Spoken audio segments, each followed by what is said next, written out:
নারায়ণগঞ্জের রূপগঞ্জে একটি বেসরকারি ক্লিনিকে ভুল চিকিৎসায় সুমাইয়া আহমেদ বিন্দু নামের এক প্রসূতির মৃত্যুর অভিযোগ উঠেছে। এ ঘটনার পর রোগীর স্বজনরা হাসপাতালে ভাঙচুর করে। পরে হাসপাতাল কর্তৃপক্ষের সঙ্গে স্বজনদের মোটা অঙ্কের আর্থিক লেনদেনের মাধ্যমে বিষয়টি রফাদফা হয়। এর আগে রোববার সকালে উপজেলার ভুলতা গাউসিয়া এলাকায় ডিকেএমসি নামক একটি প্রাইভেট হাসপাতালে এই ঘটনা ঘটে।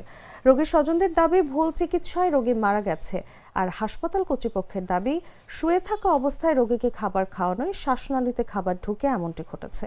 এ ঘটনার জেরে রোগীর স্বজনরা ভুল চিকিৎসার অভিযোগ তুলে হাসপাতালে ভাঙচুর চালান। এ নিয়ে চরম উত্তেজনা সৃষ্টি হয়। পরবর্তীতে ভিকটিমের বাবা এবং হাসপাতাল কর্তৃপক্ষের মধ্যে মোটা অঙ্কের নগদ টাকার বিনিময়ে সমঝোতা হয় এবং বিষয়টি আপসী মীমাংসা হয়। রোগীর স্বজন ও হাসপাতাল কর্তৃপক্ষের মীমাংসার বিষয়টি নিশ্চিত করেছেন ভুলতা পুলিশ ফাঁড়ির ইনচার্জ মিজানুর রহমান।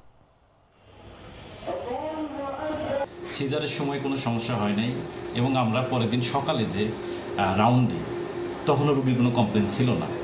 সিজারের পরে একটু যে ব্যথা থাকে কাটার জায়গায়, ওটা নর্মাল, ওটা ব্যথার ওষুধ খালি ঠিক হয়ে যায়। এখন আমরা রুগীকে মুখে খাইতে দিই, পানি দিই, প্রথমে রুগীর কোনো সমস্যা হয় না, ঠিক আছে। পরবর্তীতে রুগীর একটু বমি হচ্ছিল, আমরা রুগীরে আবার এনপিও করে রাখছি, কারণ আবার যদি আমরা খাইতে দিই রুগীটা আবার বমি করতো। এখন রুগীর লোক কী করছে, আমাদের কথা হয়তো শুনে নাই, আমাদের কথা হয়তো বোঝে নাই, আবার রুগীটাকে খাইতে দিছে এবং রুগী যে শোয়া ছিল, শোয়া অবস্থায়, ঠিক আছে, নিয়ম হলো রুগীটাকে বসায়, ঠিক আছে, তারপরে খাইতে দেবো। রুগীকে শোয়ানো অবস্থায় রুগীর লোক খাবার খাওয়াইছে, প্লাস পানি খাওয়াইছে, রুটি খাওয়াইছে। রুটি খাওয়ানোর সাথে সাথেই খাবারটা লাঞ্চে চলে গেছে। লাঞ্চে চলে যাওয়ার সাথে সাথে নিউমোনিয়া ডেভেলপ করছে। ডেভেলপ করার সাথে সাথে আমরা এই রুগীকে আইসিইউতে নিয়ে গেছি। আইসিইউতে নিয়ে গিয়ে পরে লাইফ সাপোর্টের প্রয়োজন হয়েছে, লাইফ সাপোর্ট দেওয়া হয়েছে।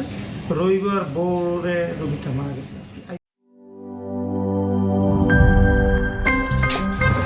আমার একটা স্মার্ট সিদ্ধান্তে 25% গ্যাসের খরচ কমেছে। ভাবছেন কিভাবে?